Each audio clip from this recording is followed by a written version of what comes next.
Boa tarde, meus amigos, boa tarde, minhas amigas.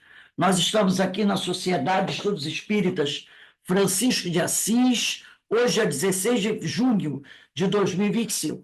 Nesse horário das 5h30, né, nós estudamos essa obra, Recordações da Mediunidade, de Ivone do Amaral Pereira. Nós estamos estudando o capítulo O Complexo Obsessão. E nós já estamos caminhando para o final desse capítulo, né? Lembrando a todos que assim que essa obra terminar, nós estudaremos a obra Dramas da Obsessão, de Ivone do Amaral Pereira, pelo espírito Bezerra de Menezes. Então, vamos dar início aqui ao nosso estudo, mas antes vamos fazer a nossa prece, vamos agradecer a Deus, vamos agradecer a Jesus a oportunidade que o Pai nos concede para estarmos juntos, estudando, aprendendo, procurando, né, melhorar cada vez mais. Que o Pai nos fortaleça e também, como falamos, né, pedimos a todos que se lembrem dos nossos irmãos que estão em sofrimento, e são muitos porque temos 3 guerras acontecendo, né, no planeta, o que vem trazendo muitos problemas para os amigos espirituais. Imagine quanto trabalho os amigos espirituais devem estar tendo para lidar com esses 3 grandes enfrentamentos, né? Fora os outros, né, que nós sabemos que existem também. E lembrar a todos que hoje teremos o nosso painel espírita sobre dependência química, com a nossa amiga Aline Queiroz, e o tema que ela vai abordar é efeitos da ação da dependência química no corpo e no espírito. Então, que o Senhor nos abençoe, que o Senhor nos fortaleça sempre, e que nós possamos continuar orando, pedindo a Deus, né, que abençoe e proteja todas essas pessoas, porque o Senhor precisa muito da nossa ajuda. Então, vamos começar o nosso estudo. Diz assim Ivone do Amaral Pereira: no mundo espiritual, onde o Senhor vive presentemente, ninguém o advertiu de que não deveria atormentar assim o seu compadre. Interroguei ainda procurando informações doutrinárias. Por quê? Porque aqui nós estamos falando de um espírito obsessor, mas ele não é um obsessor por maldade. Ele era o obsessor do compadre dele, que quando eles eram encarnados, eles eram amigos. Mas ele ficou triste, porque depois que ele morreu, esse compadre dele, que ficou encarnado, não mandou rezar uma missa, não fez uma oração por ele, né? E ele ficou meio ressentido. Por isso que ele ficou por ali, né, fazendo aquela perturbaçãozinha. Mas aí ele foi recolhido, foi esclarecido, né? E ele diz, né? Ele colocou aqui, quando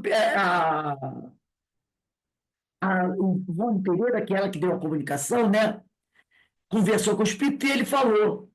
Ela perguntou: por que o senhor está querendo fazer mal a ele? Ele falou: não, eu não quero fazer nenhum mal ao meu compadre, pois até gosto muito dele, e por isso estou aqui. Mas há tanto tempo que eu morri, ele nunca me deu uma oração. Quer dizer, ele tinha consciência que tinha morrido. Não me deu nenhuma missa, nem um terço. E tanto pouco caso me doeu. Quer dizer, e essa indiferença dele me deixou magoado. Então, faço isso para que ele se lembre de mim. Então, não é por maldade, né? Ele está ressentido pelo outro. Então, ele pede, né, que o amigo mande celebrar uma missa para ele. Ele diz: mande celebrar uma missa para mim, compadre.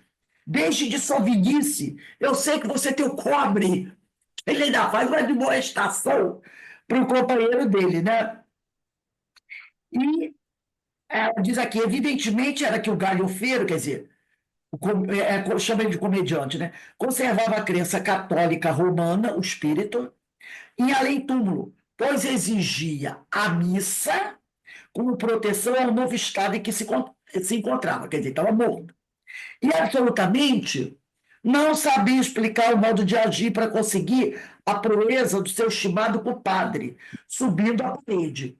O certo, porém, era que ele produzia fenômeno de levitação, idêntico aos de suspensão do mais pesado do que o ar, como aqueles realizados com mesas e poltronas pesadas.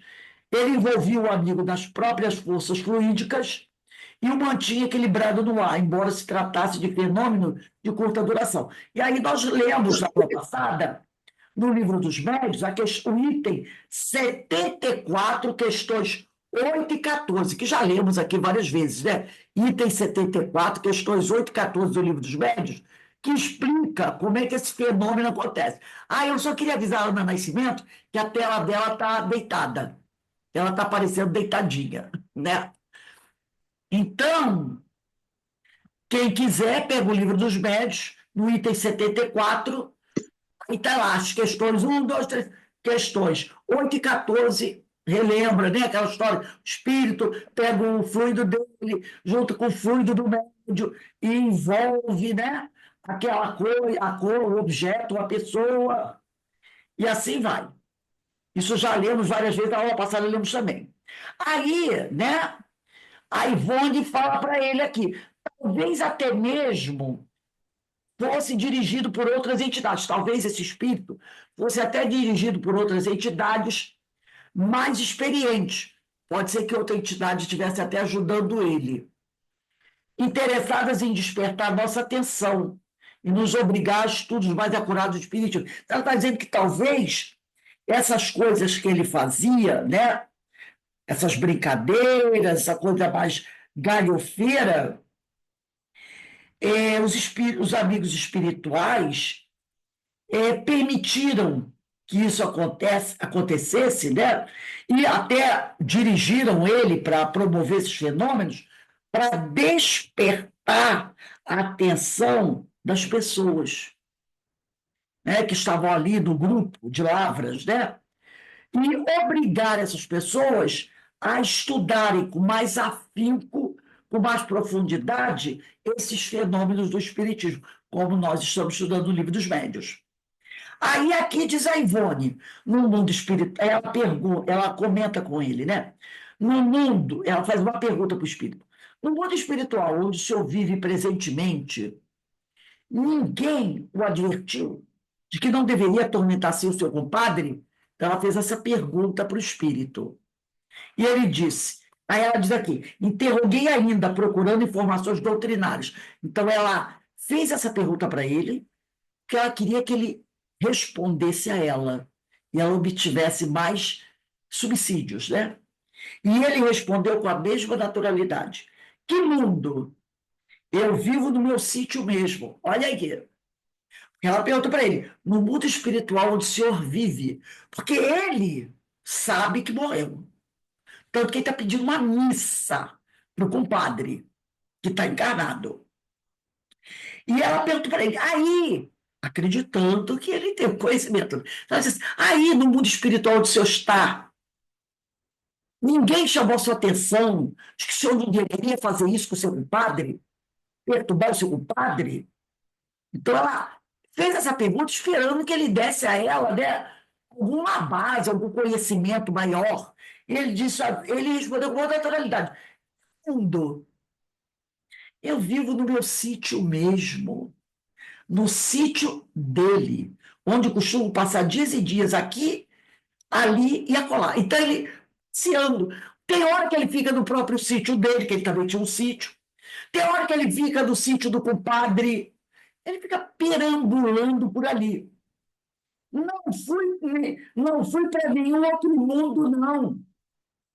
E aqui, esses assuntos, olha aí. Por isso que quero a missa e as rezas dos meus amigos. Tudo, eu estou por aqui mesmo. Tem hora que eu fico no meu sítio, tem hora que eu fico no sítio dele, tem hora que eu fico batendo perna por aí. Não tem essa história de nenhum outro mundo, porque quando a gente fala assim, né? Morreu e foi para o outro mundo. Que outro mundo é esse? E ele até falou, eu não quero nem falar sobre isso, não, porque eu tenho medo dessas coisas. Eu tenho medo só de fantasma, dessas coisas de outro mundo, né? Por isso que eu quero que reze uma missa para mim, né? Eu quero a oração de todo mundo. Porque diz assim, que vocês estão falando de outro mundo. Existe algum outro mundo aí que é especial, que é assustador? E tá dizendo assim, eu não gosto dessas histórias, não, hein?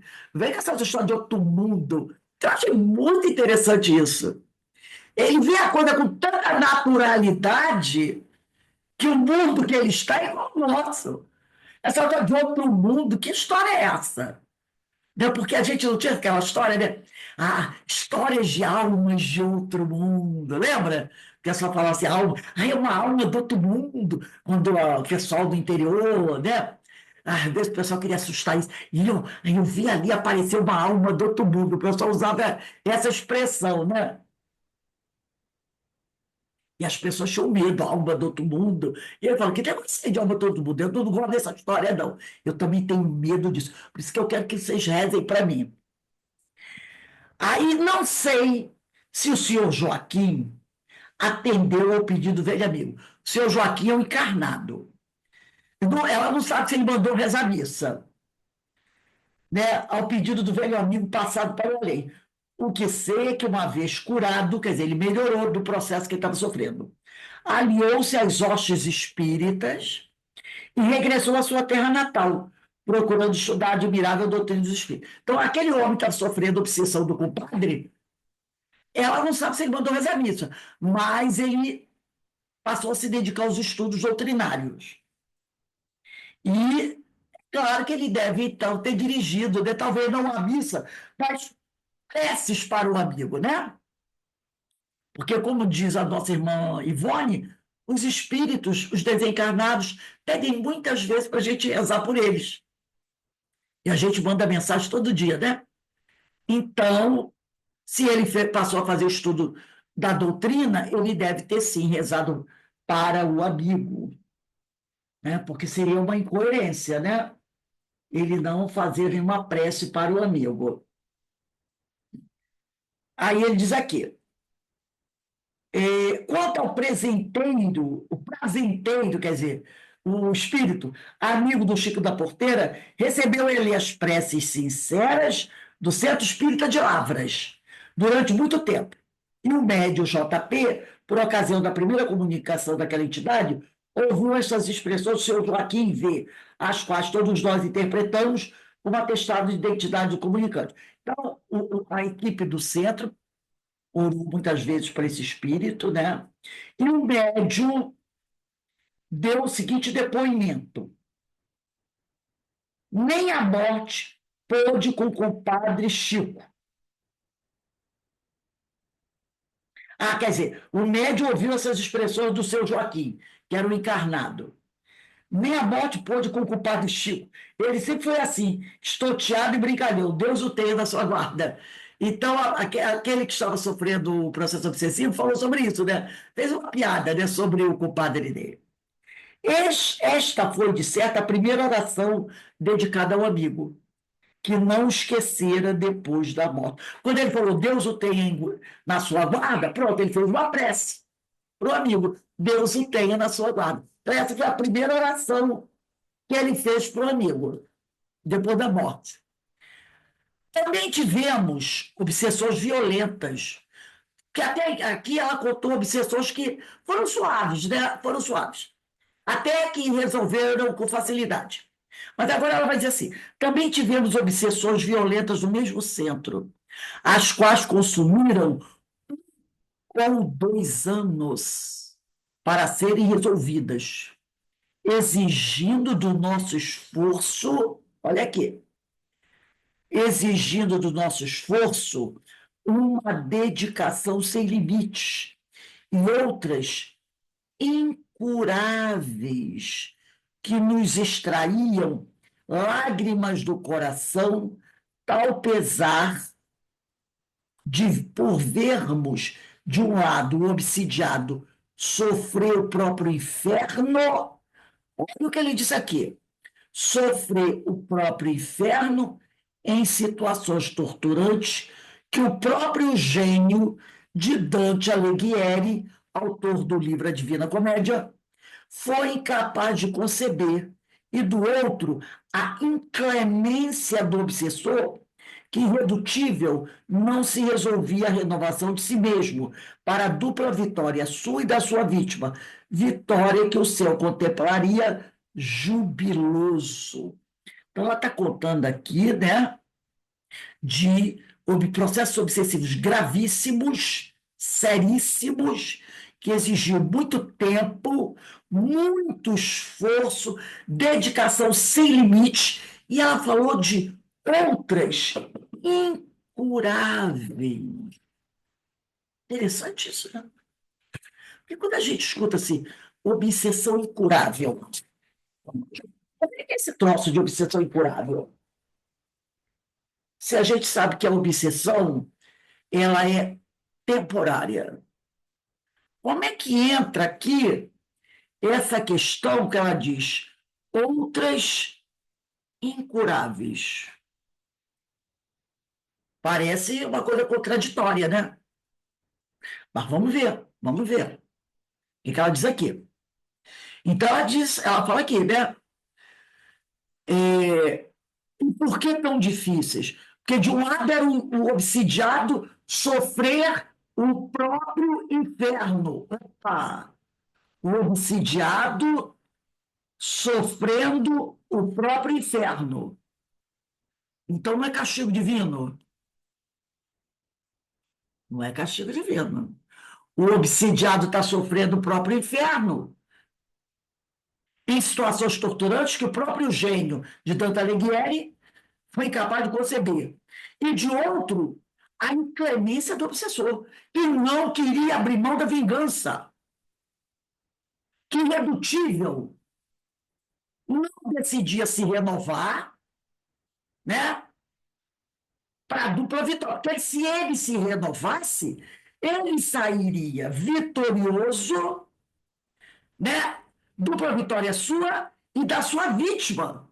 Vitória que o céu contemplaria jubiloso. Porque se ele abrir mão da vingança, ele alcança vitória.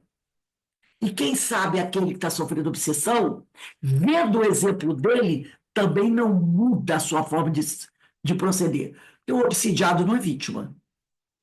O obsidiado hoje foi o obsessor do passado. Muitas vezes. Então, diz aqui, todavia, o obsidiado. Aí diz, muitas vezes, porém, conseguimos vitória sobre o obsessor. Todavia, o obsidiado, uma vez liberto do algoz, resvalava novamente. Olha aí. Por isso que ele fala que é o obsidiado sofrendo o próprio inferno. É o famoso: tô livre? Tô. Agora vou para a bagunça novamente. A gente não faz muito isso? Resolveu o problema. Aí diz assim: opa, tá tudo bem. Daqui a pouco, aí novamente. Então ela diz aqui, né? Muitas vezes, porém, conseguíamos vitória sobre o obsessor. Que maravilha! Eles conseguiam, né, doutrinar o obsessor. Todavia, o obsidiado, a tal vítima, entre aspas, uma vez liberto do algoz do obsessor, resvalava novamente para a indiferença ou para os excessos de natureza inferior, descurando-se, quer dizer, descuidando da própria redenção à luz do Evangelho. E era novamente tragado pelas forças inferiores por se afinar intransigentemente com elas. Era, pois, obsidiado porque queria ser. Se livrava do problema, daria um pouco arrumando o problema novo. E aí vai bater na porta da casa espírita novamente.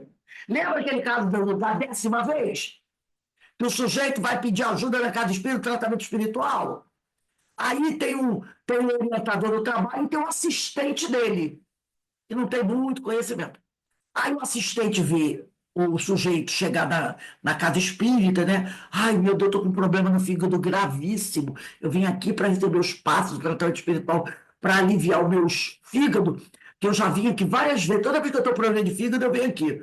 E eles me dão passe, água fluidificada, um remedinho, e eu fico bom. Eu vou para casa feliz e contente. Aí, quando o auxiliar viu, disse assim: vamos já, a gente levantar o passe. Aí o chefe do trabalho disse assim: não, não, não, não, nada disso. Para isso. Tipo assim, suspende o passe. Suspende a água. Não bota remédio na água dele, não. Suspende o passe. Aí o auxiliar ficou assim: oh, meu Deus, né? Que isso? Aqui na casa de amor e caridade? Como é que o senhor não chegou aqui? Morrendo de dor, o senhor não quer mandar botar o remédio na água fluidificada dele? Não quer que ele bote o passe? O que é isso? Onde está o amor de Jesus? E o senhor disse assim: você já olhou a ficha dele? É a 10ª vez que ele vem aqui. A gente trata, alivia a dor, cura, resolve o problema dele, ele vai embora. Passa 2, 3 dias, ele vai pro botequim, ó.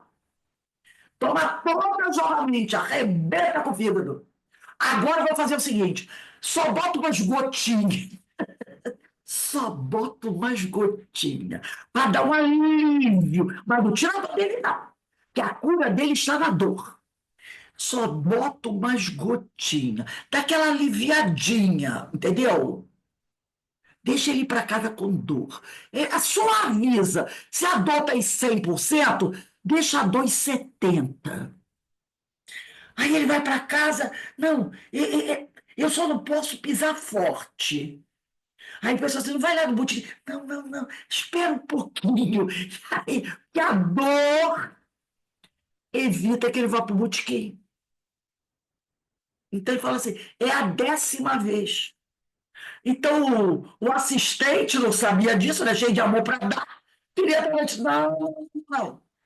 Nada de, deixa ele com dor. Só tira um pouquinho, mas deixa ele com dor. É o sujeito, né? É o problema.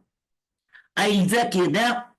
Ele era novamente tragado pelas forças inferiores por se afinar intransigentemente com elas. Era coisa obsidiada que queria ser.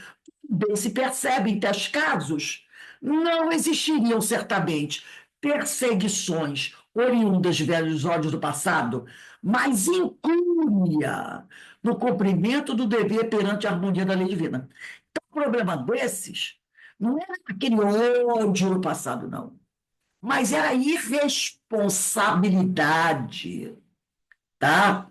A irresponsabilidade no cumprimento do dever perante a harmonia da lei divina, pois o obsidiado, possuindo forças mediúnicas acentuadas, era médium, atraía para si companhias prejudiciais do mundo invisível por meio do mal proceder diário. Ele era médium, e como ele tinha uma conduta reprovável, ele o quê? Atraía esses espíritos malévolos, irresponsáveis como ele, questão da sintonia e afinidade. E a coisa ficava feia. Aí ele diz aqui, né? Nesses casos, não haverá possibilidade de cura, porque esta depende, a cura depende da forma geral do paciente. Por isso que ela falou aqui em cima, ó, também tivemos obsessões violentas no mesmo centro, que é o de Lavras, as quais consumiram 1 ou 2 anos para serem resolvidas, exigindo do nosso esforço uma dedicação sem limites e outras obsessões incuráveis. Que é incurável? Porque quando eles curavam o cara, resolvia o problema, eles pegavam o obsessor, doutrinavam o obsessor, evangelizavam o obsessor vinha embora. E o sujeito ficava o quê? Estou bem, estou bem. O que acontecia? O tô bem durava alguns dias. Daqui a pouco ele, de novo, porque não dependia da espiritualidade. A cura dependia do sujeito. E o sujeito gostava daquela vida. Então ele estava constantemente doente. A gente não conhece gente assim? Claro que a gente conhece. Você fala, meu filho, não vai por esse caminho. Presta atenção. Aí a pessoa, né? Eu conheço uma pessoa que é assim. Uma pessoa muito querida nossa. Ela se mete em cada confusão que dá uma trabalheira. Aí todo mundo ajuda, um corre daqui, outro dali. E eu, tá na cara que tem componente espiritual. Aí a gente fala, orienta. Aí, quando consegue, né, dar aquela apaziguada, aí a gente fala, você agora, né, por favor, não arruma sarna para se coçar, fica na sua, vive a sua vida, trabalhe. Não, não, não quero mais saber disso. Fala assim mesmo, não quero mais saber disso, agora vai ser diferente. Não, agora vou cuidar da minha vida. Não dá 2 meses, nossa, essa coisa. Aí, e ainda esconde, porque sabe que está fazendo errado, esconde. Quando a gente quer saber que a bomba explode, a bomba explode. Aí a gente, meu Deus do céu! É a pessoa, entendeu? Então vai ser incurável. Ser incurável. A pessoa não quer se curar. Para se curar, ela tem que mudar o comportamento, a conduta. Tem que abrir mão de algumas coisas. E a pessoa não quer abrir mão. Ela gosta daquilo. Ela até mente dizendo que ela abriu mão, mas não abriu. Que ela tem atração por aquilo. Aquilo alimenta. Você vai fazer o quê? Dá raiva, não dá? Às vezes dá raiva. Você fica chateado. A gente não tem gente assim, até na família, amigos, que vive assim, sempre nessa coisa gira, nessa círculo vicioso, sempre arrumando problema, sempre arrumando para si. E cada vez mais, a vida vai piorando. A vida vai piorando. As coisas vão ficando mais difíceis. Essa pessoa vai se curar. Essa pessoa vai resolver os. Não vai. Não vai. Por quê? Porque para a vida dela melhorar, ela precisa mudar. Ela precisa se reformar. E ela não quer. Ela gosta daquele balaio de gato, como diz o pessoal. Ela gosta daquele balaio de gato. Daquilo que ela gosta. Aí ela diz aqui: 2 exemplos citaremos ainda, escolhidos das recordações dos nossos labores mediúnicos. Foram dos mais penosos e bastarão para ilustrar o Calvário, que é o sofrimento, que o médium palmilha na sua odisseia de intermediário entre as forças dos mundos. Ela vai contar um caso aqui. A jovem Marta GR, consorciara, quer dizer, casara, ao que se dizia por muito amor com seu primo, PSR, que era muito comum antigamente, né? Casamento entre primos, isso era muito comum. Cerca de 15 dias depois do matrimônio, no entanto, a desposada, quer dizer, a mulher, sentiu-se mal, afirmando que um vulto masculino se aproximava dela durante a noite, por meio do sonho, e amarrava totalmente, enrolando-a fortemente com corda dos ombros aos tornozelos. Impressionava-se muito com tais sonhos e passara a viver assediada por terríveis angústias e pavores. Se a família de Marta procurasse tratá-la pelo psiquismo, quer dizer, fazer um tratamento espiritual, logo os primeiros sintomas do mal, talvez que eles pudessem remediar a tempo. Quer dizer, se a família logo tivesse levado ela até uma casa espírita para fazer um tratamento espiritual, talvez o problema não tivesse agravado.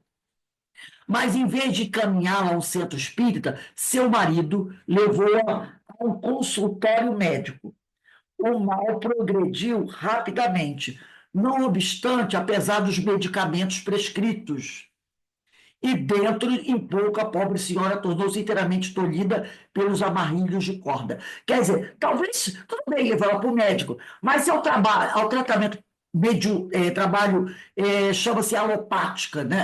Da alopatia, que é dos remédios, ela também fosse levada para um tratamento espiritual, fazendo os 2 tratamentos juntos, médico e espiritual, talvez o problema não se agravasse, né?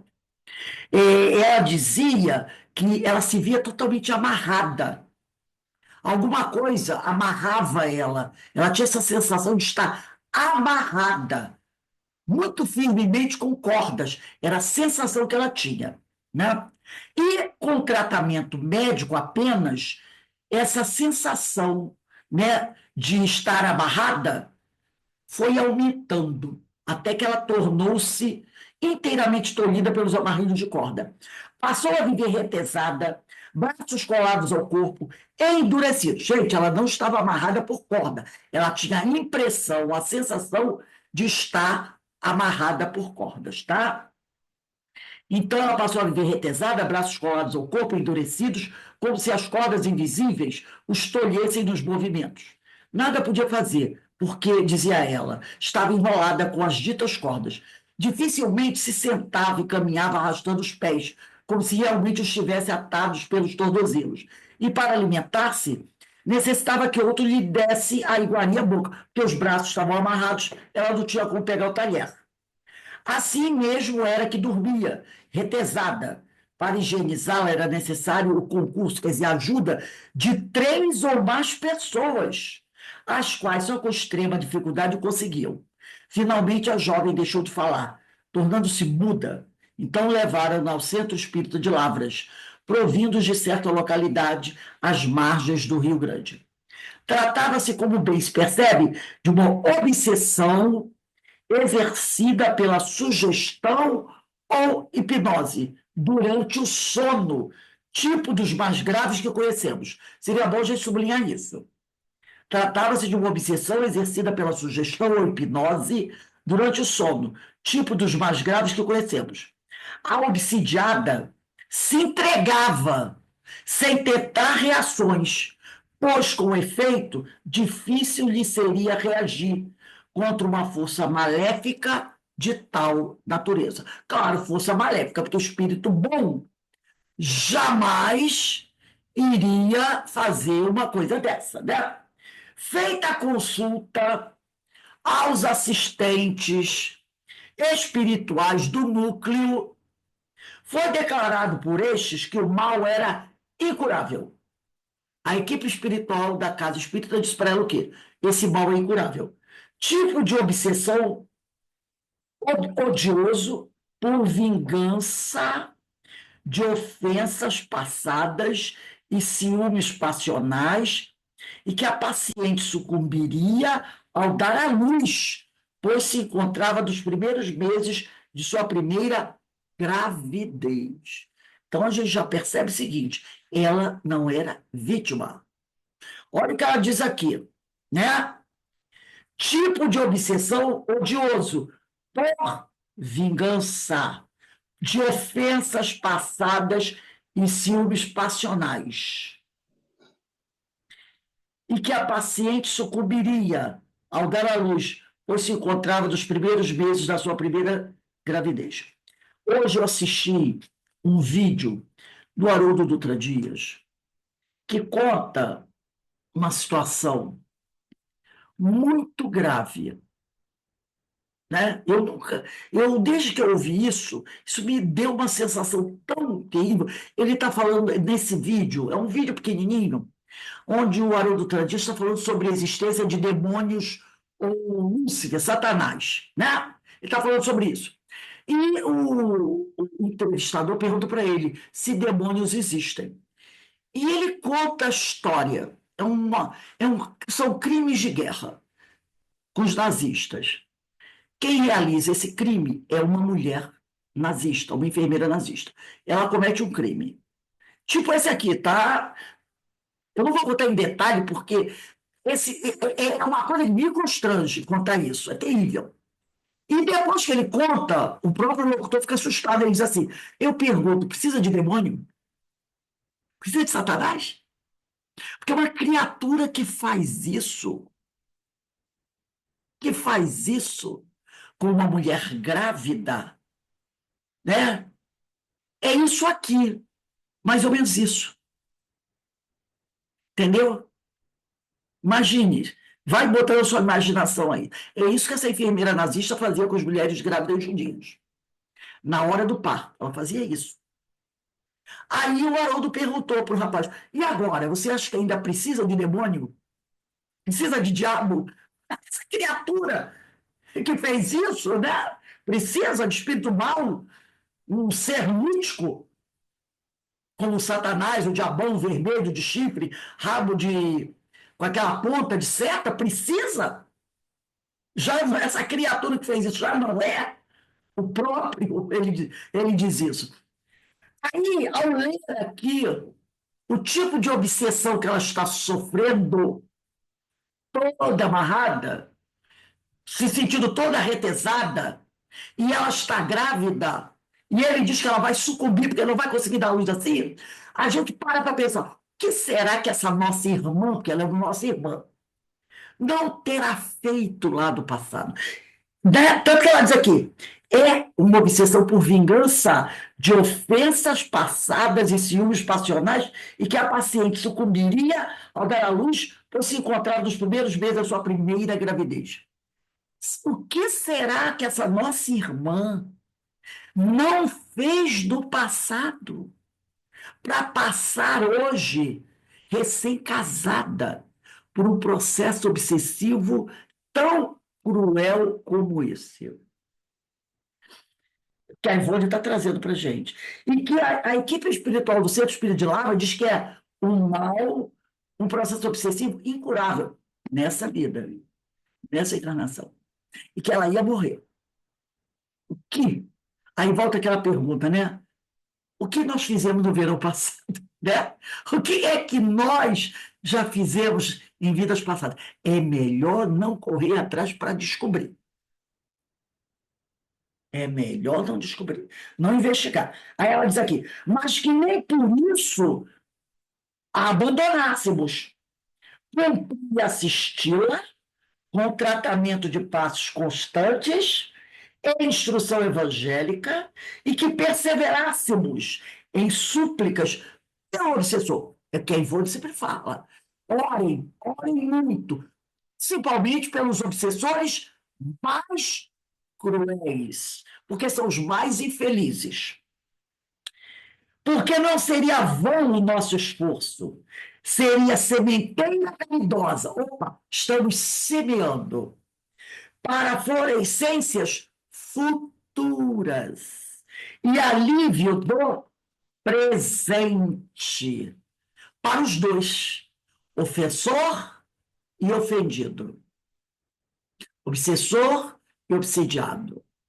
A jovem Marta era órfã de mãe.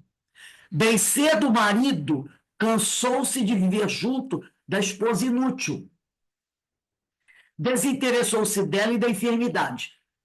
Recém-casada, vivia paralisada em cima de uma cama, mais de 3 pessoas para fazer a higiene dela. Restava, porém, um pai amoroso e cheio de compaixão. Ainda assim, a situação era insustentável e a enferma foi internada em conhecida casa de saúde espírita, onde recebeu tratamento médico espírita adequado, mas em vão. O obsessor jamais consentiu em algo dizer a nós outros, porque tão odiosamente agia. Nunca conseguiram o depoimento dele, uma razão, um motivo de tão terrível vingança. Limitava-se a declarar que a jovem lhe pertencia, que era sua esposa e não do outro. Assistia às sessões, apossava-se do médium, era nitidamente visto pelos médios videntes que o distinguiam como varão jovem, elegantemente trajado, conforme o início do século passado, século XIX.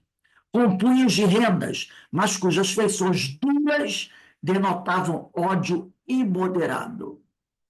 Por isso que Jesus disse, né? Pai, perdoa-os, porque eles não sabem o que fazem.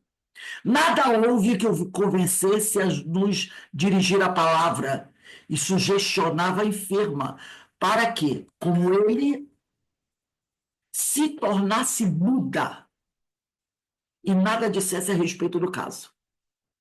Porque ele nunca disse nada sobre o caso e sugestionava ela a não dizer nada, a não fazer uma confissão, a não expressar arrependimento, pedir perdão, nada. Não havia condições físicas para o nascimento da criança. E porque se tornasse muda, não foi possível saber o que sentia, tornando assim impossível que tentassem uma operação cesariana. Piedosos Respeitando o terrível passado espiritual daquela sofredora, Marta, os guias espirituais se furtaram às explicações que desejaríamos obter. A Ivone gostaria de obter informações a nível de estudo, não por curiosidade. Aliás, eles somente costumam narrar os grandes dramas vividos por seus pupilos em romances ou contos de alta moral. Como o médium, porém, possui poderes vibratórios capazes de captar o noticiário que esvoaça na aura dos espíritos, nossa atmosfera psíquica, seus comunicantes, e como não lhe foi ordenado de guardar segredo no presente caso, porque a humanidade precisa conhecer essas impressionantes verdades, a fim de meditar sobre elas, descobrimos que o móvel da terrível possessão foi o adultério feminino praticado em existência passada. Ela está dizendo aqui, eles, os amigos espirituais, narram para a gente os grandes dramas para nos ajudar a conhecer certos casos, né? E aprender um pouco mais. Mas no caso da Marta, eles não quiseram dar explicações mais profundas. Mas ela diz aqui, mas médios como ela, Ivone, conseguem captar o que está acontecendo em volta daquele espírito através da leitura da atmosfera psíquica. E ela ficou sabendo. E como não foi dito a ela para ficar de boca fechada, ela trouxe o fato para a obra, né? Ninguém ordenou a ela que guardasse segredo, né? E aí ela colocou a obra, o fato no livro. E contou o caso da Marta. É um caso terrível, né? E a razão de tanto sofrimento é um adultério, né? Grave, um caso grave de adultério. E ele diz aqui, né? Que terminou com uma possessão. Lembra?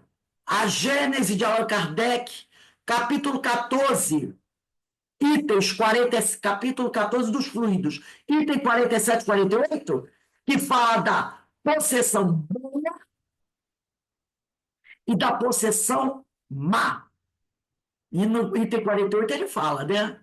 Agora, se o espírito que estiver fazendo a obsessão for mal, a coisa funciona diferente de quando é uma possessão boa. Então, tá lá, existe a possessão boa, está no item 47, e a possessão má, está no item 48. Agora, eles deixam claro que obsessão só é realizada por espírito mau. Obsessão só por espírito mau. Agora, a possessão pode ser por espírito bom, ou pode ser por espírito mau. Muito interessante isso, né? É que quando a gente escuta a palavra possessão, a gente já pensa sempre que é o mal. Mas está lá no livro A Gênese, capítulo 14, itens 47 e 48. Então, isso aqui foi um caso de adultério, né? E o esposo ultrajado, amoroso, mais ciumento, e a gente sabe que o ciúme exacerbado é uma doença, não soubera perdoar. E como adultério, interpretando também o atual matrimônio dela. Ele considerou esse atual matrimônio dela, dessa encarnação, também um adultério. Por sua vez, esta, Marta, teria prometido fidelidade ao antigo esposo, no intuito de se livrar da sua perseguição. Antes da atual encarnação, quer dizer, lá no plano espiritual, consciente do adultério que ela tinha cometido, do mal que ela tinha feito ao marido, antes de encarnar, ela disse assim: eu vou ser fiel a você. Chega aqui, reencarna, segue uma nova história, uma nova vida na casa. Então ele se sentiu traído 2 vezes, né? Ou seja, durante o estágio de anos da vida espiritual, lá na erraticidade, sem contudo cumprir a promessa, por circunstâncias prementes do próprio estado de encarnação, e agora durante o sono, por consciência pesada e certa de culpa, entregar-se ao castigo sem tentar reação. Quando ele veio até ela, ela se sentiu culpada, porque ela tinha feito da erraticidade uma promessa e ela não cumpriu. Quanto ao nascituro, o bebê que certamente sofreu reflexos vibratórios, parece-nos haver se complicado em drama do passado. Pelo menos assim nos autoriza a crer em vista de casos congêneres, descritos em obras mediúnicas já do domínio público. contudo, jamais obtivemos instruções positivas a respeito do mesmo. E quer dizer, o espírito que está para reencarnar também devia estar envolvido nessa confusão. Quem sabe ele não teria sido o amante dela? Talvez, né? Interrogará o leitor, diz Ivone, interrogará o leitor. Quantos casos podem acontecer dentro das leis superiores do amor, estatuídas pelo Ser Supremo? Aí aquela famosa pergunta, né? Como é que Deus deixa isso acontecer? As perguntas que a gente faz, né? Como é que Deus deixa isso acontecer? E a resposta virá simples e concisa, diz Ivone, que é bom a gente sublinhar. Tudo isso será consequência de infrações às mesmas leis, efeitos lamentáveis de causas lamentáveis, frutos do livre-arbítrio mal orientado de cada um, a cada um segundo as suas obras. Não façais aos outros o que gostaria que te fizessem. Isso é a consequência natural dos nossos atos. Finalmente, aí, né? Finalmente registraremos a última ilustração retratando os terríveis dramas da vida real, de que a Terra é cenário, e onde contemplamos o choro e o ranger de dentes, resultantes dos maus atos por nós praticados. E aí eu vou, antes de encerrar, vou ler aquela última, uma frase que nós lemos quase lá no início do texto. O obsidiado vai sofrer o seu próprio inferno, né? Inferno esse que ele criou para si mesmo. Então, não tem castigo divino. Não é? Gente, semana que vem, dia 23, a gente vai começar aqui. O reverendíssimo padre Jota era um jovem de 32 primaveras. Vamos botar a data aí, 23/6/25. E aí a gente percebe o seguinte: não tem vítima. Cadê aquela frase? Onde a gente faz com aquela frase? Ah, senhor, eu não mereço isso. Não é? Ah, senhor, porque o senhor está me castigando. Não, não tem castigo. Nós é que criamos o nosso próprio inferno. Aí a gente vai para as ditas frases, os provérbios antigos, né? Você faz a sua própria cama e depois tem que deitar. Né? Lembra que tem essas frases que o povo falava, né? Que a gente achava que era uma tolice? Não tem tolice, não. É a verdade. Não devemos atentar contra as leis divinas. Como disse Jesus, ninguém sairá daqui até pagar o último cêntimo. Então, gente, nós vamos encerrando aqui. Lembrando que hoje temos o nosso painel espírita sobre dependência química, tá? A nossa palestrante já está presente, é a nossa querida irmã Aline Queiroz. Ela vai falar sobre efeitos da ação da dependência química no corpo e no espírito. Lembrando também que, assim que terminarmos de estudar essa obra, Recordações da Mediunidade, da Ivone Pereira, nós estamos no último capítulo, né? O Complexo da Obsessão. Nós iremos estudar a obra Dramas da Obsessão, da psicografia de Ivone, pelo espírito Dr. Bezerra de Menezes. Tá? Quem não tem o livro, aproveita a Bienal, já vai comprando, separando o seu livrinho, que essa obra é imperdível, né? Maravilhosa.